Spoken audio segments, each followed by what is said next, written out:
Thank you very much for the great intro. And I am very grateful to the CIO Global Forum and its all the organizers and especially country head Pakistan, Mr. Umar Khokar, for arranging the fabulous event and giving me the privilege to speak in the panel of such eminent speakers. The COVID-19 has really changed our lives. Instead of having this conference fully in person, we are doing it on a virtual approach. It is now becoming a new norm globally, and every organization is using technology for the core business operations and for digital transformation. Luckily, the timing could not be better. Recent shifts in this business model have prompted many enterprises to speed up their digitization programs, leading to their new patterns of demand and higher traffic on the digital channels. Of course, CEOs and boards are turning to their technology leadership for helping them increase their resilience and creating business values. At the same time, the risks related to IT have a huge impact.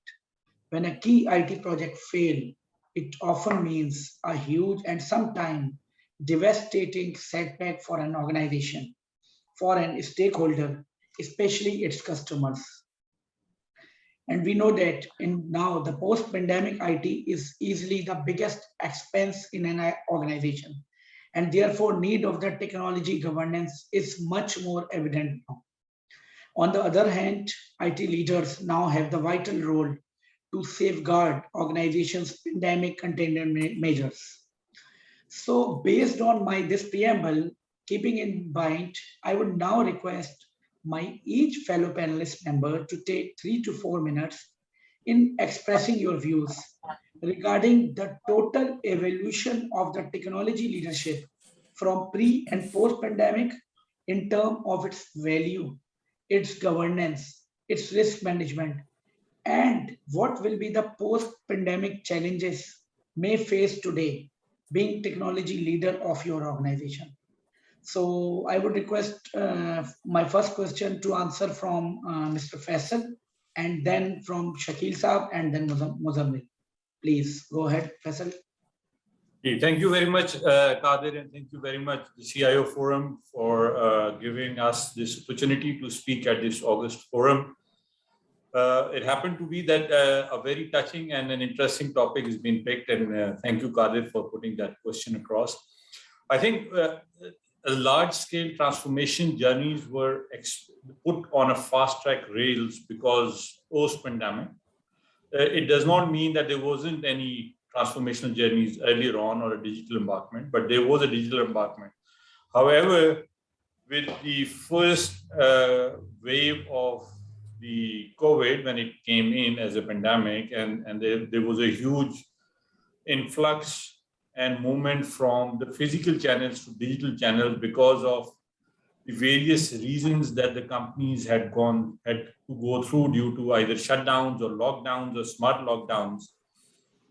It had created a high influx of pressure on reaching out to the customers through the digital channel, which means that originally things that were planned to be envisaged over a period of 3 to 5 year horizon were put on a fast track to be delivered either in 6 months or less than that. To give a perspective, 5 years squeezed down to 6 months is a very, very tall order.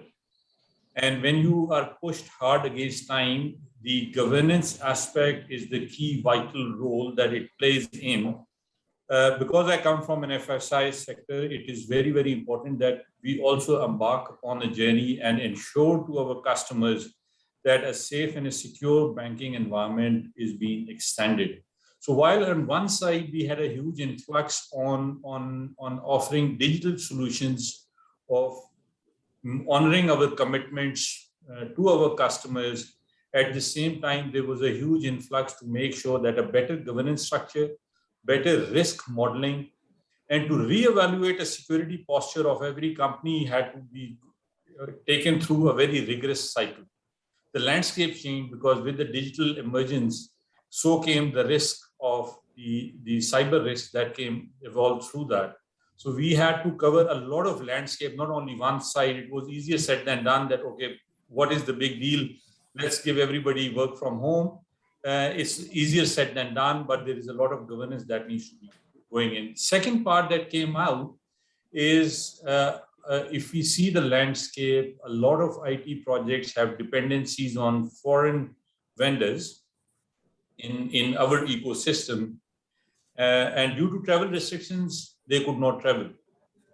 And keeping that in mind, like I've earlier touched upon, the 6-year or a 5-year journey was squeezed down to 6 months journey with the restrictions that people cannot travel without a good governance structure and a very, very stable infrastructure. It would have not been possible for companies to make sure that we deliver up to our commitment.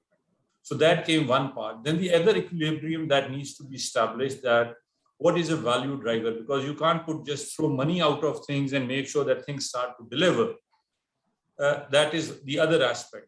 Then a very interesting phenomena that I had observed, and then we had to address that. And I would very strongly urge that larger set of organizations must evolve and must look into this, which is the softer part. We see a lot of people who have either gone through the disease itself, which is COVID, or went through this whole ecosystem. They had issues of depression, which is the softer part of it, either in certain cases because of the extended lockdowns. There were behavioral changes that were seen in the people and in their extended family. Some of the people that went through the COVID and recovered, thankfully, mashallah, with the grace of God, went through post-traumatic stress, and some of them did face a depression. That means as an organization, a cultural transformational need also arises.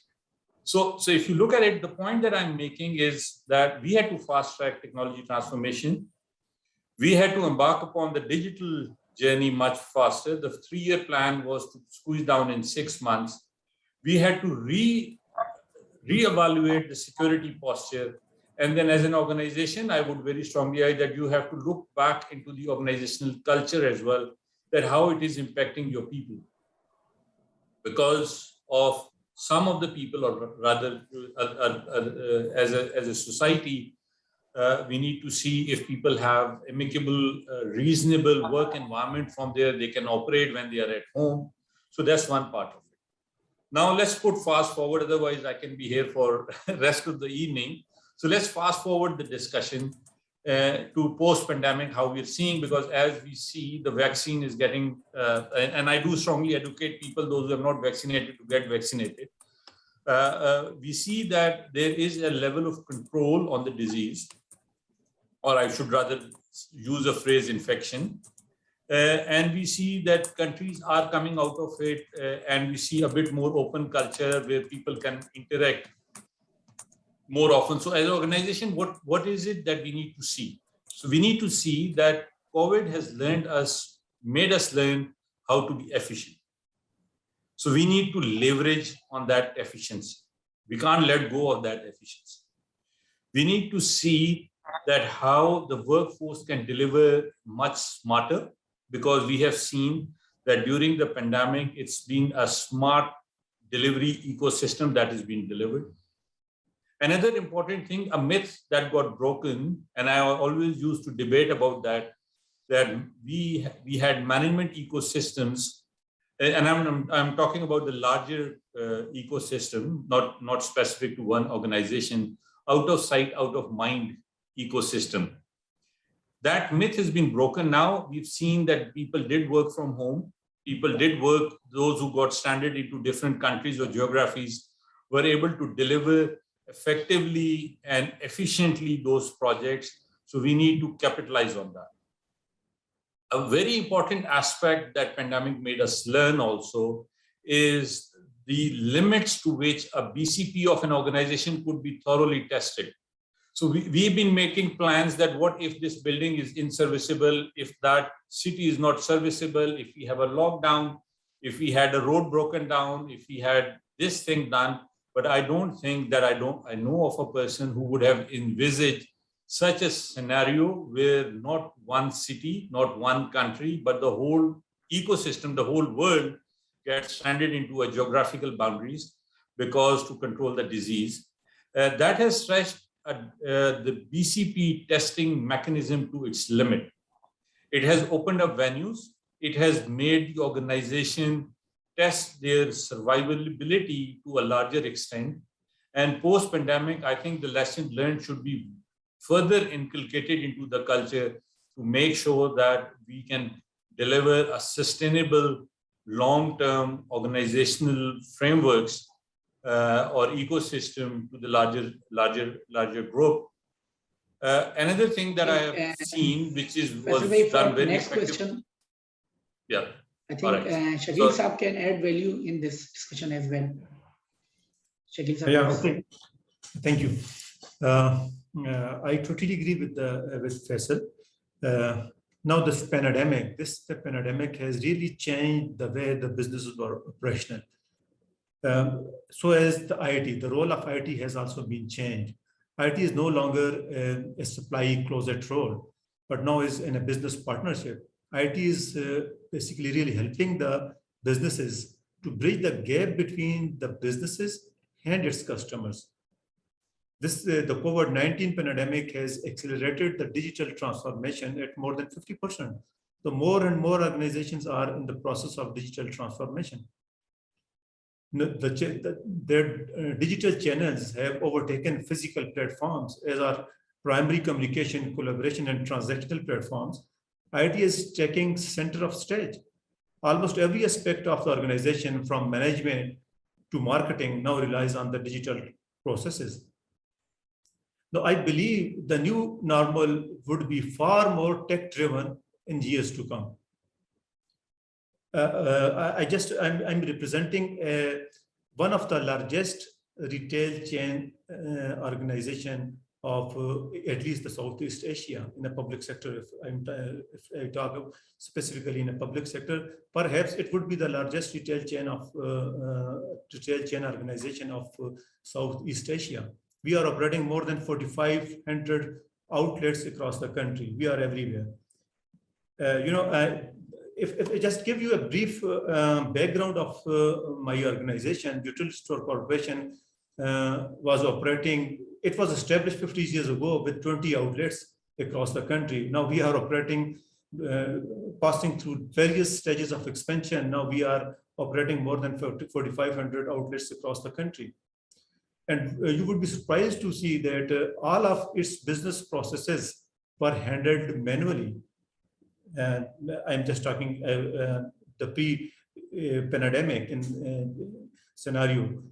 And the big challenge for the organization was basically to transform its business processes to a digital platform. So, our organization, we have started this project 2 years ago.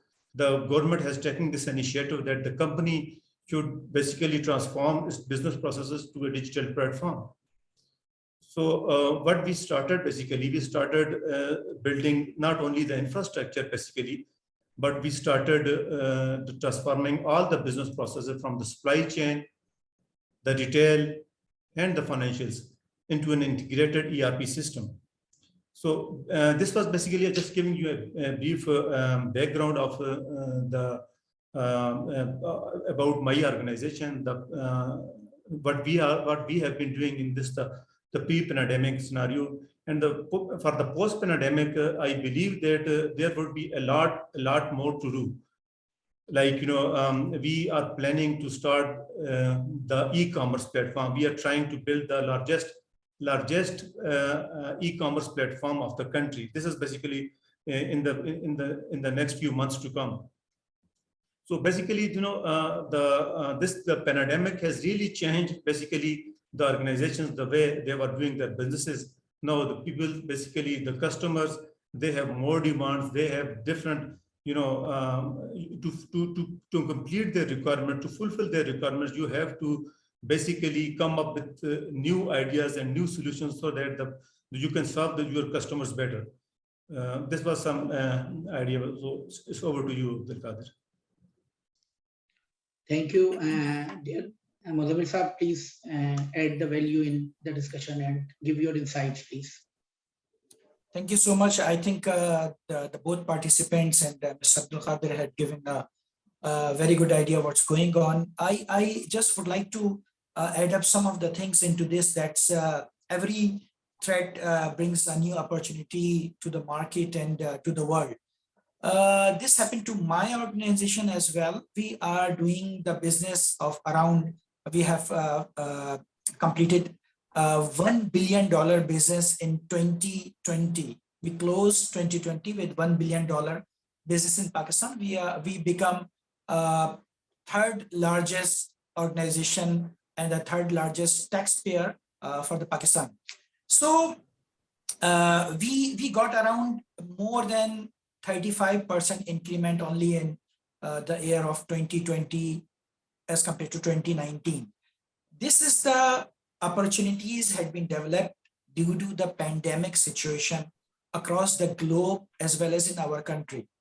With the God bless, we are a very God blessed country in this pandemic situation, where the most of the countries had been collapsed, their economical situation had been collapsed. But in Pakistan, alhamdulillah, in major sector, except some of the areas like hotel industry or the aviation industry, except these few industries, all the industries had been developed a lot, especially IT. We are doing the IT distribution for major brands for PC business, as well as storage, servers, and all these products. Our business had been developed around more than 120% as compared to 2019. This is the development we face and we see in this portion is just because of the digitalization in Pakistan, as well as those people who were relying onto the manual systems and on ground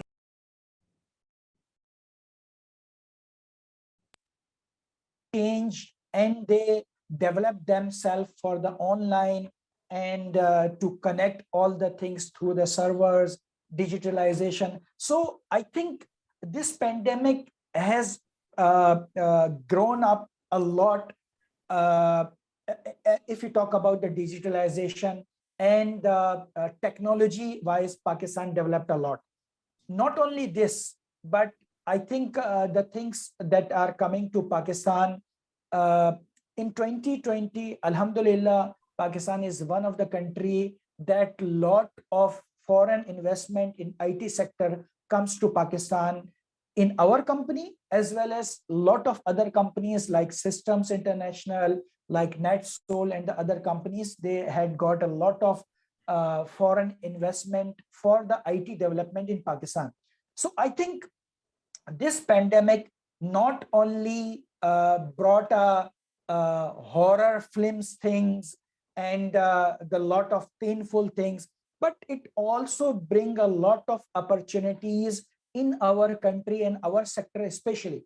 So IT become, I think, one of the most growing industry in this pandemic, which creates a lot of jobs in technology, lot of opportunities for those people who just passed out a few years back and they were trying to get a good job, but they were not getting that. Now they all are on a very good position just because of this digitalization, this post-pandemic things, and all the things that bring this world to the making a new history for the digitalization. So I think pandemic is at one side, yes, a lot of people had been affected due to this, but it's bring a lot of energy to the people, lot of energy into most of the industries in the world and in Pakistan as well.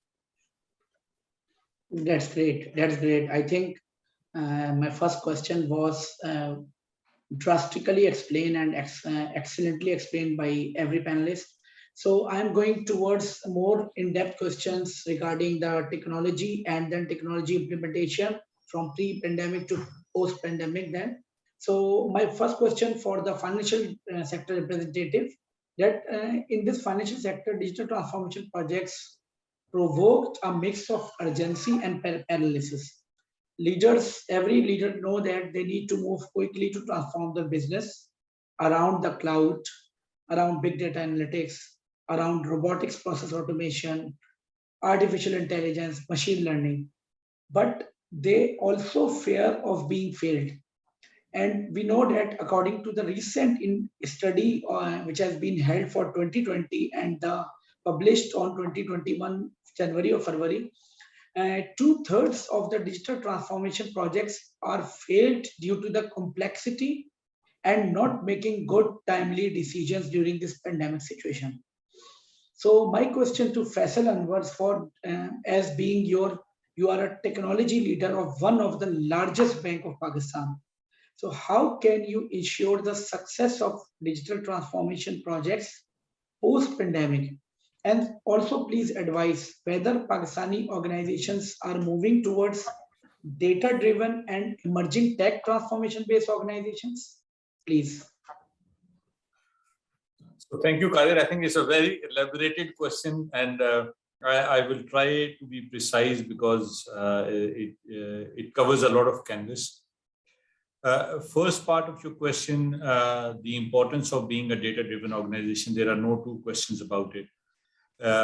My personal view is that every organization must leverage upon data.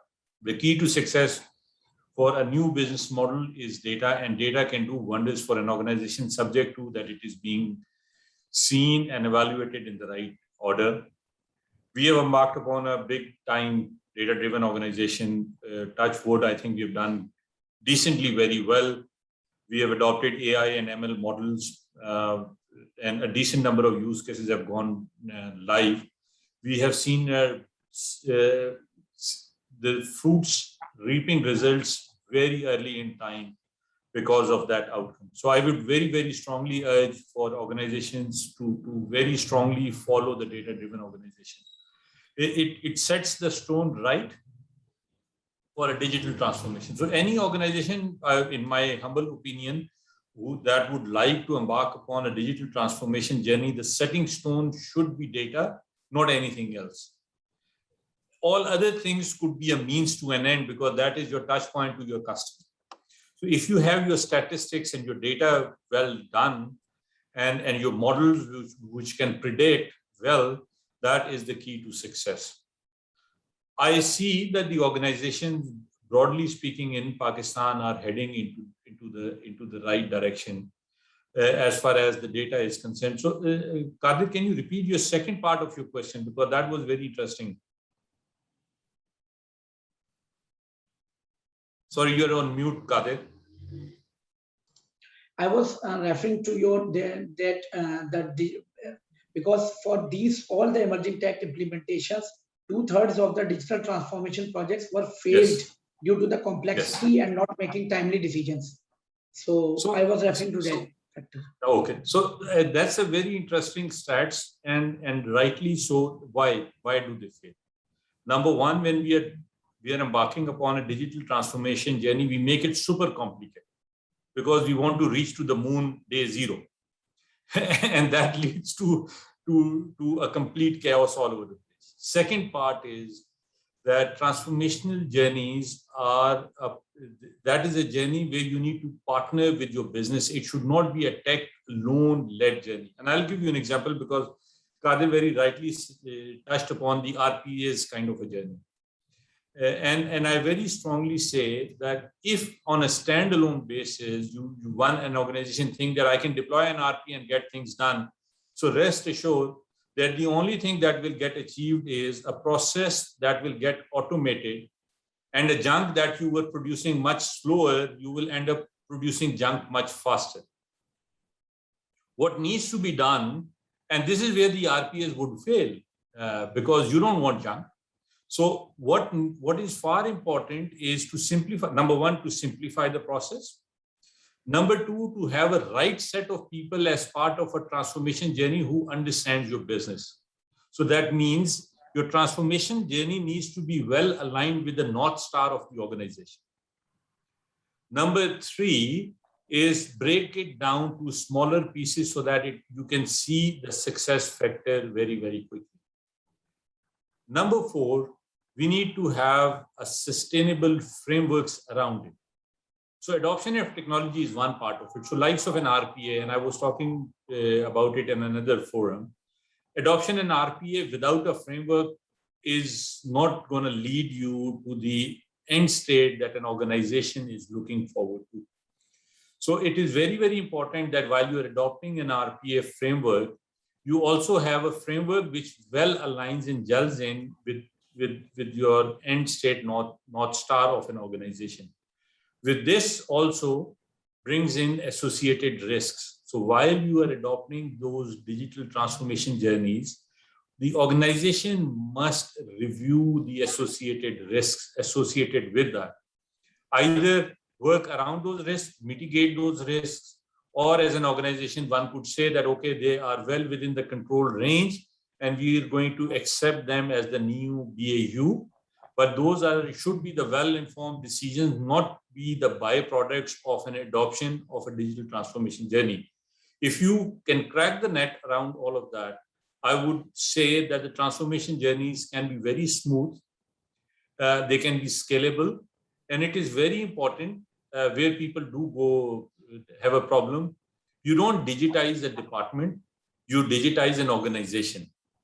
So your ambit and your view should look like that eventually this needs to scale up and end up gelling into the larger organizational goal or a framework.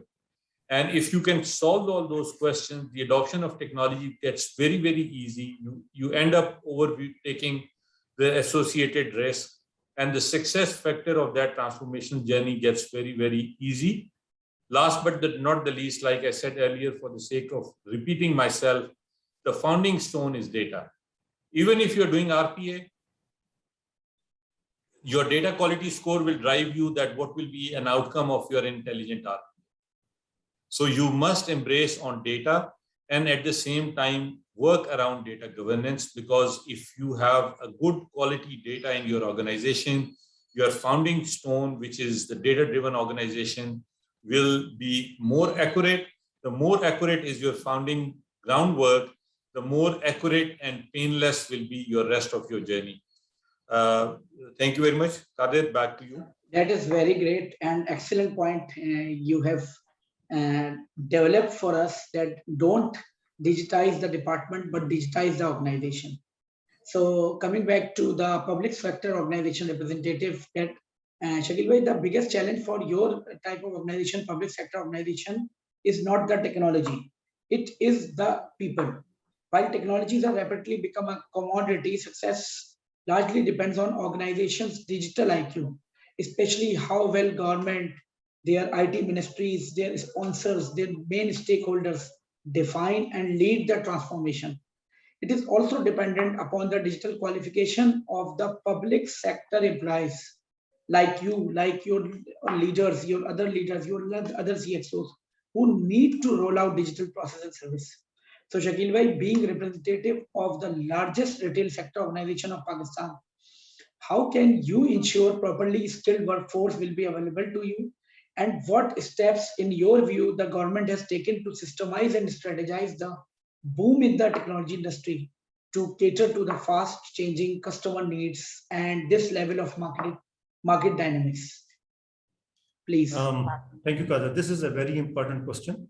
Basically, if we talk about the people, we can categorize them in three parts. Basically, the one, the technology people, who are basically involved in the digital, the development of the systems and the deployment of the infrastructures. And the second category is the business people who know their requirements, who had been in any kind of role in the digital transformation in their previous jobs, basically. And the third one is the end users. End users, the people who have to do with the systems, who have to work with the system. So what we are doing basically, in a public sector organization, if I talk specifically about my organization, we were working on all three sides of these, these categories. For the technology people, we have inducted the specialized people with the required skill sets. Once when you are basically doing this kind of large digital transformation, you need people in every aspect of the technology. Like we have people with information security background. We have people in project management. We have people with having the software development background. We have people with the network specializations. We have people with the data center specializations. So what we have done basically, we have inducted the people from the market with the specialized skill set. Of course, this was basically again, I would do this credit to the government as well, because the government is really pushing us, pushing every organization, I believe, that to digitize their processes. So same was with the Utility Store Corporation. So they have asked us to digital transform the organization. So for that measure, they have basically given us this kind of, the support as well to hire the people from the market. Now we have a team basically where we have the people with specialized skill set as far as the technology part is concerned. And we have the people from the business side. From the business side, we now have the people, whether they are in the sales, in the operations, in the finance, in the management. We have people from the market. This is basically the first time, basically in the history of Utility Store Corporation, we are having people. Now we have a mix of people. We have the people having experience of the organization, and then we have people, bringing the experience from, maybe the multinationals. And we have a different flavor of experienced people in organization. So, and the third person now, the third category is basically the end users. So for the end users, what we are doing is basically we are building the capacity of the end users. So we have a massive training, program for them. We are building their capacity. Basically, these are the people, basically by end user who has to operate the system, which we are going to, to deploy. So these are basically the three different kind of people, different three category of people we are having in our organization. Great, Shakeel bhai, and we pray to Almighty Allah that our country would become more digitally oriented organization under the leadership of your type of people. So, Muzzamil, my last question to you, last but not least, Muzzamil, being responsible for you, one of the largest logistics and distribution company of Pakistan, and having experience working with almost all industry sector companies, customers, your views. So, what your views on whether the current practices of digital transformation in Pakistani environment industries are efficient enough to cater to the fast changing customer needs? Not locally, but globally, because you are part of the multinational organization. So what the market dynamics and workplace environment, especially after pandemic, you have seen?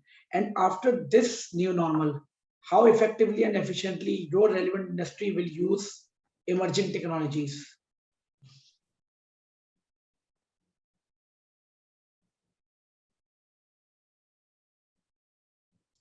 I think, Muzzamil, you are on mute. I'm sorry. I think, Qadir bhai, this is a very interesting question, and it have a different dimensions. And I would like to share one of the experience that we seen during this pandemic time. As I mentioned that the lot of things we developed and we started during this pandemic time, which gives a lot of energy because of this pandemic pressure. In Pakistan, just an year back, 1.5 year back in 2019 start, the total online business in Pakistan was not more than 2%. as far as we talk about the Muller and Phipps, which is a part of the multinational company, we are working in 38 countries across the globe. In Pakistan, we are the second largest distribution company, and the second largest courier service as well, as a MNP courier that we purchased in 2016, that converted from OCS courier to MNP logistics and courier. We were very far from the international practices on the online and the digitalization within our company, as well as the Pakistan was very far from the online purchase, sale, and this e-commerce platforms and the websites. You believe or not, we developed in this very short time more than 200% of the digitalization and the e-commerce within Pakistan. If you talk about even the Daraz or the Telemart or any e-commerce platform or the e-commerce website. In our company, the big challenge in the start of March 2019 was to collect the orders and to dispatch the things to customer doorstep. So immediately we developed the websites, which name Ab Tak name website we developed, and we connect all the customers that our order bookers went to or shop to shop and collect the orders and do the dispatch. And all these customers become digitalized. We developed a mobile app. We give this access of this mobile app to all our customers across Pakistan. So you cannot believe, within 2 months, in May and June, we become one of the largest digital connected customers. Around more than 85,000 resellers had been connected with us, that now started their ordering and everything through the mobile app and through the website. So these are the changes that came with the I cannot say the blessed of pandemic, but because of the reaction of pandemic or the retaliation of the pandemic, these kind of changes, positive changes, came to this whole systems of Pakistan. So now there are more than 120 starts that all belongs to the digitalization and the e-commerce and the website and all these things. So this is a positive impact, including my company. We invest a lot in this 1.5 year for the storage, servers, PCs, and all this whole infrastructure to make the things easy access to every customer and to connect every customer from any part of the country directly to our head office through the mobile app or through the email or through the website, which names Ab Tak. So in this pandemic, we developed a lot into this digitalization. So this is, I think, making the history that the whole system of e-commerce developed in last 8 to 10 years in Pakistan.